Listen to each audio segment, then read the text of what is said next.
Coming to you from Manchester, you're watching New Hampshire's #1 source for news. Next. The underdogs are coming home champions. The Patriots have brought home their first Super Bowl victory ever in a dramatic game against St. Louis. Many people took to the streets to celebrate, however, and not all the celebrations were kept under control. Find out where police were called out to deal with rowdy fans. And fans across the ocean rose early to see the Pats take the title. Find out what time the troops got up to watch the Super Bowl battle. Live from the WMUR Broadcast Center, this is New Hampshire's WMUR News 9 Daybreak. It was an unbelievable ending to an unbelievable season. The New England Patriots wake up as Super Bowl champions. Good morning, everyone. Welcome to News 9 Daybreak. I'm Tiffany Eddy. What an exciting game. Oh, if you watched it, you certainly know the third time was the charm for the Pats. We're going to talk about the game and the incredible finish in just a few moments. But first, we want to begin with your forecast. And for that, here is meteorologist Chris Thomas.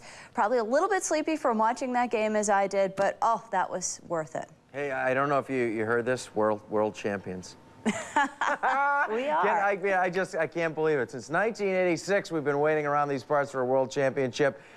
Implausible as it seems, man, this team was just unbelievable. Excuse us if our voices don't last all that longer, if we don't have as much energy as usual, but man, what a game. All right, I suppose we should talk about the weather. By the way, I'd like to courtesy and thanks for borrowing the hat from Spiro Trujillos of Hampstead. Very nice letting me borrow this because I didn't have any Patriots apparel of my own. Of course, he and his family are going out and I think cleaning out the shelves of all the Patriots championship paraphernalia later on during the day today. All right, anyway, we are looking right now at a very weak storm system crossing the area. As a matter of fact, so weak that many areas are not even seeing any precipitation. Some of it staying just off to the south and east of Cape Cod. The rest of it will be moving into our own North Country today in the form of some snow showers, and the rest of us could see some flurries.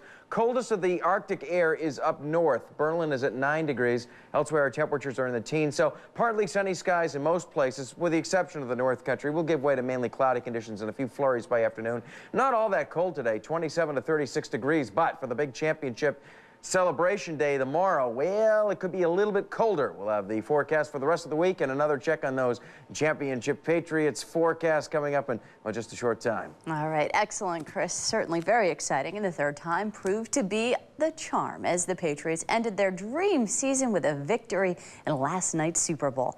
The Patriots were 14-point underdogs going into the game as none of the experts said they could overcome the powerful offense of the St. Louis Rams. But the Patriots' defense proved to be the stars of the show. They forced 2 turnovers that both resulted in touchdowns. And although the Rams tied the game up at 17 apiece with under 2 minutes to go, Tom Brady led his bunch back down the field and into field goal range where Adam Vinatieri kicked a 48-yard field goal, stunning the Rams and delighting fans across New England. Absolutely incredible. I mean, so it's an example of what happens when guys believe in each other. And I mean, there's so many reasons why we're here. I mean, Damon and Drew Bledsoe and my coach, you know, it's always with the support. It's awesome to have all the Patriot fans here. Bring a championship home to Boston. We got a ton of champions out here, and these guys never, ever give up. I've never been so proud to be a member of anything in my life. I love every one of these guys. They just stepped up, balled all game long, shocked the world, but we didn't shock ourselves because we're champions. Woo! They say it's the best track team in the National Football League, but I never seen anybody win a 100-meter dash with somebody standing in front of them. We came out here, we challenged them. No one gave us a chance. My secondary, Lawyer Malloy, Otis Smith, Terrell Buckley, all y'all, dog. Nobody gave us a chance. We put it on them. They certainly did.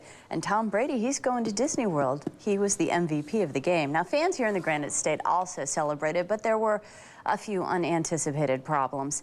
In Durham, close to 2,000 fans spilled out into the street after the game, and the rowdy crowd was captured on home video, burning furniture and blocking streets.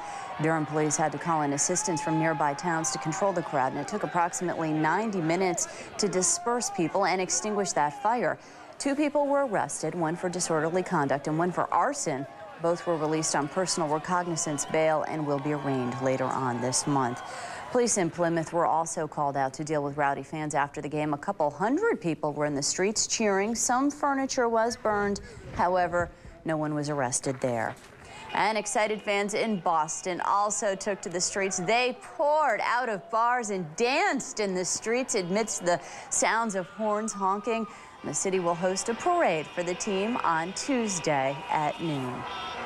In Milford, one Super Bowl bash sought to cheer on some special kids in New Hampshire. At Hampshire Hills Sports and Fitness, the party was also a fundraiser for the High Hopes Foundation. The money will help grant all kinds of wishes for terminally ill children. Or a van, or a special wheelchair, or a trip to Disney World, which is a very important thing for the family, to get away and have a special time together. And there were raffles and games, and our own Tom Griffith was there lending a hand. The event raised several $100s for High Hopes. And the Super Bowl was watched by millions around the world, including throughout Afghanistan, where the game was beamed in for U.S. troops at several locations, including Kandahar. They had to get up pretty early, though. The game started at 4 a.m. Afghanistan time, and the troops clearly had a good time in spite of the early hour. There was no beer, of course, but they did drink lemonade and coffee and ate apples and oranges. Patriots players carried the memory of September 11th victims into the Superdome and onto the field. Patriots starting right guard Joe Andruzzi has 3 brothers that are all New York firefighters. All survived the attack, but one of them watched the towers collapse. And to remember firefighters who died on September 11th, Andruzzi gave each of his teammates a copper bracelet engraved with the name of a victim from the fire department. The bracelets were made by a jeweler in Rhode Island.